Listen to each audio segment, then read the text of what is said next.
Hello, everyone, and welcome to our Sip Clip segment. I'm your host, Foti Stamos, and with me, my co-host, Ari Kalos. Hello, everyone. What's going on? And it's that time of the week again where we explore different segments of wine in the mysterious world that most folks have never come across. And in today's segment, we're exploring a Greek wine called Retsina. Ooh, Retsina. Very well known, very familiar to, I'm sure, everybody, especially Greeks, obviously, and has a bit of a reputation, I would say. Yeah, unfortunately, the reputation is not what we've wanted to be for many, many years. And in the past, whenever you ask someone, have they had Greek wine before? For those that have had said yes, it's either been Mavrodaphne, which is a sweet dessert wine, or Retsina. And most folks, for the most part, did not have good experiences with Retsina. So I want to ask you, well, I can't really ask you because you're kind of like a professional, but like, I'll ask myself, like, what do you think of when you think of Retsina? I mean, can Well, you answer that or? well, for me, it's two-sided. So I grew up as a kid in a Greek American household. My parents had a in the house all the time, so I was used to it. That was our wine, Greek wine in the house. But as I got older and I started to hear Retsina in the public, it was always like negative, like Retsina, how can you drink that? It's so piney and it's so like offensive and it's this and that. And I just started to realize that it didn't appeal to most folks other than Greeks, for that matter. Yeah, I have the same kind of experience, but like if you just say the word Retsina to me, I just think, oh, cheap Greek wine. That's what we think, right? So, and there's some truth to that. It's inexpensive wine from Greece that's been around for a very long time, if not hundreds. I'm going to say thousands of years that the production of Retsina has been around. It's been part of our food and wine culture. We're going to break it down in this segment so that we can kind of understand and hopefully appreciate Retsina. But prior to that, Retsina kind of put this really bad stigma in the reputation of Greece's wine world. And it was hard to get past that because, I'll tell you from my personal experiences when I was in the trade, when I hit the road doing a lot of events and exhibitions with Greek wines, I can't tell you how many people would come up to the Greek wine booth and they're like, oh, I don't drink Retsina, without even trying anything. Or, oh, just make sure you don't pour me into that Retsina. I'm like, wow, like this is like so disheartening to hear it over and over and over. But that was just basically in the US how Greek wines were unfortunately being marketed to because twofolds. One is that was back then, back in the 60s and 70s, the majority of wine importation from Greece was inexpensive white, rosé, red wine, and Retsina, right? And it was being marketed into the heavily Greek populated neighborhoods and towns of the US. And then for those that traveled to Greece on vacation as tourists, that's what was being featured to them, whether it was a taverna, a cafe, or a restaurant. They were being offered Retsina, and that was people's perception that Greece makes this awful piney wine. So fast forward, things have changed, right? And we've gone sort of beyond that hump of this stigma of Greek wines being either sweet or offensively piney. But Retsina has a long history, and there's a reason why Retsina exists, right? Yeah. And it goes way back to the times where Greeks were, considered very reputable explorers, and they were in the shipping industry. But thousands of years ago, when Greek merchants set out to venture off into different parts of the world, they would load their ships up with food, water, and wine. So back then, we're talking about maybe 3,000 years ago. The only method to store wine was in clay vats. It was the only type of material they had to store wine. They didn't have barrels and oak back then.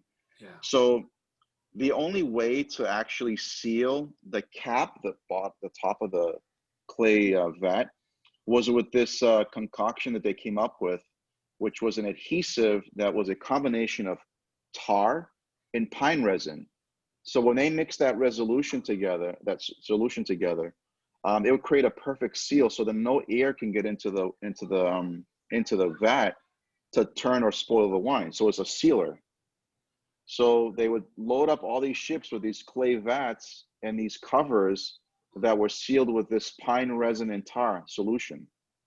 So there's a reason you say piney when you describe Retsina at least in the old days. I don't know about modern days, but that's the reason.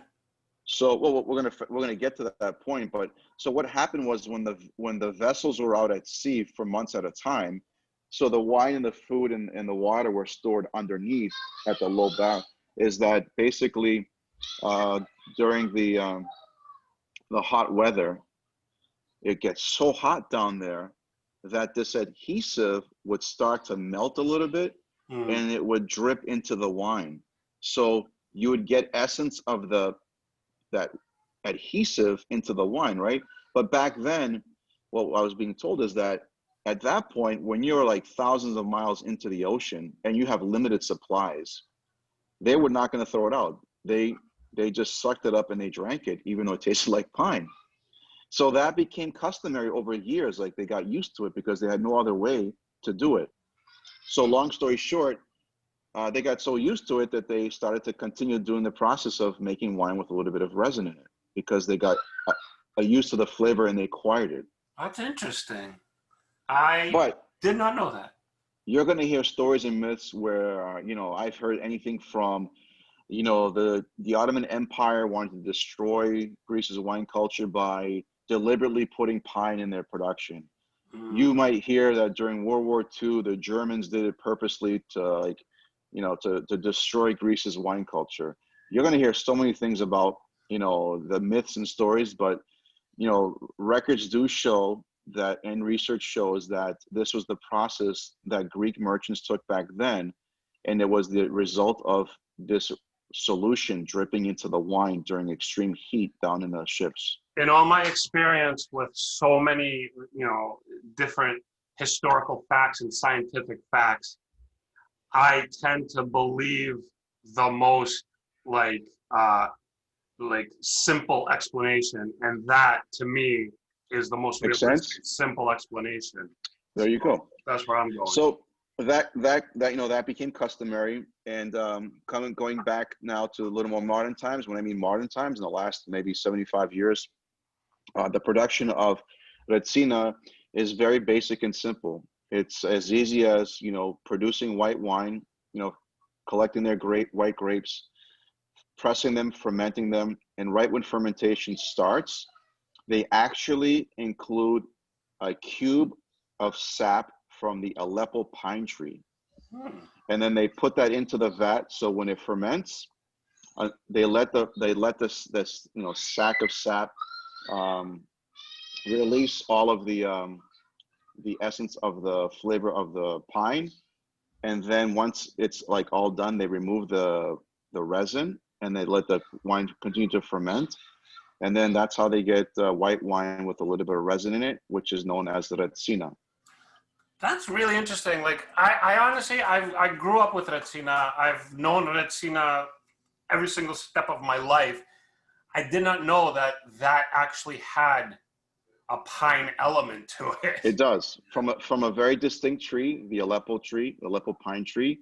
But here's the thing: over the years, the winemakers have been able to kind of, what we would say, master the production, because before it was very rough and raw the way that they made it. So there was like either way too much resin in it, and that's how some people liked it, or there wasn't just enough, so you couldn't even tell. Now there's more balance. You were telling me before that like sometimes the Greek tourists would go to Greece and have a really bad experience. Is it because they would like, why exactly? Because depending on where they were in Greece, certain parts of Greece producers would put in an abundance of resin into the production of their wine, and that's how they liked it. But for the person who's not used to it, that's a shocker. Like having that amount of pine resin in your white wine is like,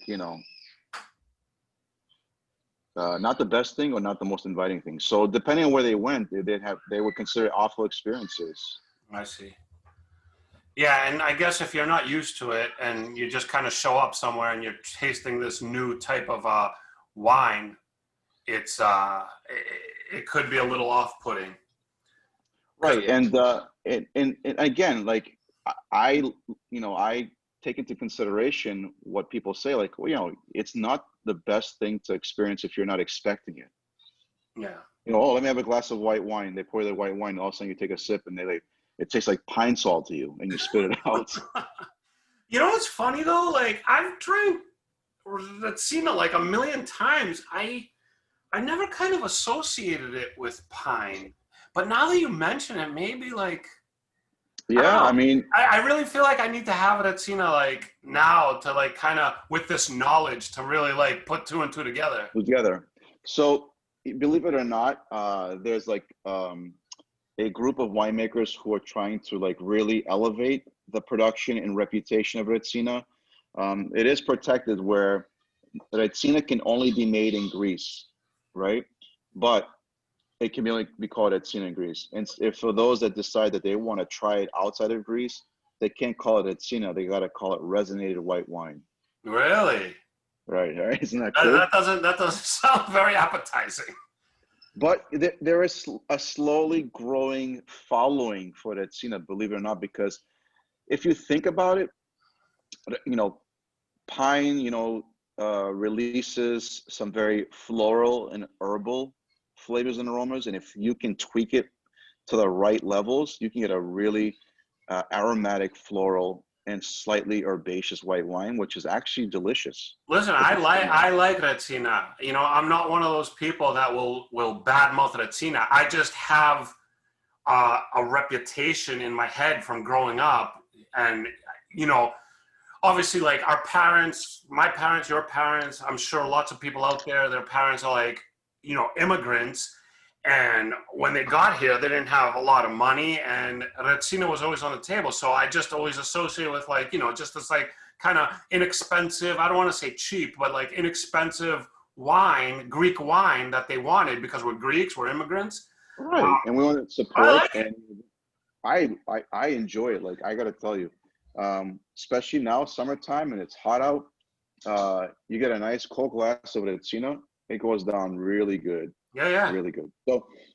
So on that note, we're starting to see a nice introduction of well-made Retsina coming to the U.S. market. The one that we have to feature today that we're sipping on is from a northern winery in just outside of Thessaloniki, northern Greece, called Kekris Winery. And this bottle is awesome. Show this bottle. So it looks like it's called Teardrop. So obviously the bottle looks like a teardrop. I love it. It's basically what when the sap from the tree is coming out, they look like teardrops. Yeah. So they're That's collecting awesome. these saps. They're collecting these teardrops of resin. It's a 500 milliliter bottle, so it's 3/4 of a bottle. And in my opinion, this Retsina is so elegant and delicate that let me just pour some in my glass because this is my second bottle, but don't tell anybody. Immediately once you pour it right into your glass, right away aromas are like just coming at you. Let's see that glass in front of you. Yeah, that's Retsina, baby. So it's very floral, lots of like distinct aromas, but you can smell, I don't know if this makes sense. It smells fresh. It's like when you first cut grass. Yeah, I kind of get what you're saying. After it rains and like, a lot of green is starting to flourish. Yeah. This is essence that's what it's reminding me of. So then we're going to kind of dig in and get into the actual wine.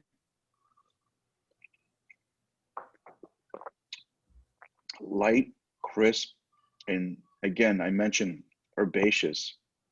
I can taste that slither of pininess, but it's not like I'm chewing on a pine cone.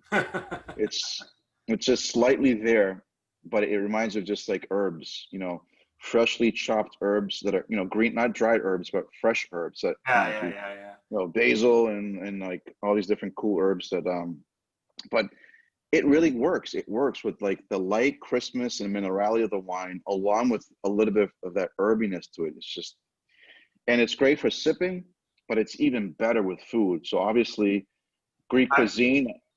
I've always had Retsina with food, just all the years that I've been drinking it. Greek festival, Greek events, Greek parties at home, always with food. Right, right. So, and again, they're still inexpensive. They haven't gone to the point where they're going to become outrageous because of its popularity and demand. Um, this one is called Kekribari, and again, it's becoming more available in the U.S. market. I highly recommend it. We're definitely going to have it on our platforms shortly for sale. I'm sure that you can ask for it at any of your local retailers. And a little side note to this, and not because this is why we chose it, but this is just coincidence, that the producer of Kekribari, Mr. Kekris, has a brother, Evangelos, that actually lives in Boston, That's so funny. right? So we So got roots we here. got roots here. This is just coincidence. But I yeah, want to definitely. I want to also mention you said like the taste, the floral, the herbs, the everything about this that's works. Well, you also said that we're talking hundreds of years, if not thousands, of production. Like Thousands, yes. that to me says it works. It definitely works. I mean, You know, how is something going to be in existence for so long if it didn't work? well, here's the thing, it's a funny thing that you mentioned that because we have these debates and conversations that, Greeks would explore and they would, be great merchants and do business, and they kept this to themselves, and they would share. They would obviously they would share their customs, their traditions, their wine, their food, but no one really left a mark anywhere with these voyages so that others can actually replicate what they're doing. So it's like, so they would come back and they would continue making it at Sina, and it would stay in it, and it would stay in Greece. It was never really marketed outside of Greece over the centuries. Nor have I come across any information or material that shows, Greeks producing Retsina outside of Greece for business purposes. Interesting. Because as business people doing trade, you would think that would be the case, but it wasn't. That's Uh, actually like really right? interesting, actually. The only thing I can say that is even prior to not even prior, but during this whole thing, Greeks though that found settlements in southern Italy decided that they're gonna do business in Italy. They brought clippings of vines from Greece and planted them in Italy. So the southern part of Italy, from Rome and down all the way to Sicily, there's a huge presence of grape varieties that were from clippings of vines that came from Greece thousands of years ago, but they lost their identity through the years, so they became Italian varieties. There's a handful or half a dozen of grape varieties in southern Italy that still contain a Greek name, but which is interesting because they brought grapes, but they never brought the method of making Retsina to other countries. So can I stake a claim that all Italian wine is Greek in essence? Yes, that's the same case for that, and the same case for pizza. But that's a story for another segment. All right, I'm going to give all the Italians that write into us your address so they could come and talk Thank to you you. about it. But you know Absolutely. what? I'm a firm believer. I don't want to piss anybody off, but I totally believe that it's all rooted in Greece. Everything I is rooted in Greece. Yeah, we're very generous people. I've noticed as a culture, we love to like laugh and share and do things together to have a good time. And probably in that translation, we just gave everything away to others to prosper. Yeah. that, that sounds about right. Right? Yeah, yeah. Here, have this, take that. Don't and worry then about it. once they prospered, all we did was badmouth them. Right? That's going to be a segment on our next show on Connecting Greeks with Angelo Connecting, yeah, that Tsaroukas. sounds like a Connecting Greeks episode right there. Right. Excellent. But yeah, so I totally want all of our viewers who are watching this segment, I encourage you to try Retsina again. If you had it before and you didn't care for it, I want you to revisit it. There's definitely some really good selections that are in the market now, and they're definitely going to change your mind, especially when you're having them with some type of food, for sure. I'm totally sold. I mean, I'm very familiar with Retsina, but just the way you described it and the new information you brought to my attention, like, just makes me say, you know what, I can't wait to just have Retsina again. Definitely. And if you haven't ever had it, like, Now's the time. understand what it is, know what to expect, and you will appreciate it. I believe so. 100%. All right. All right. Awesome. Thank you, Foti. Good to see you. My pleasure. Always great information. Always interesting. Always fun. Well, I think I hear. I think I hear my son calling. So we're gonna wrap it up. And so thanks, just man. real quickly, we'll hopefully for those that are watching this now, join us this Thursday at 7 p.m. for our Stray Gin Wild Dog Gin cocktail webinar with our friend Johnny Livanos, who just put out the first, or Greece's first wild gin. And what does that mean? We'll tell you on the segment when you watch it. Awesome. Tune in for our next sip clip. Tune in for our next webinars. Tune in to Connecting Greeks. Tune in to just everything we do. All right. We do a lot of everybody. stuff. All right, Foti. We'll Cheers. talk. Bye-bye. Cheers.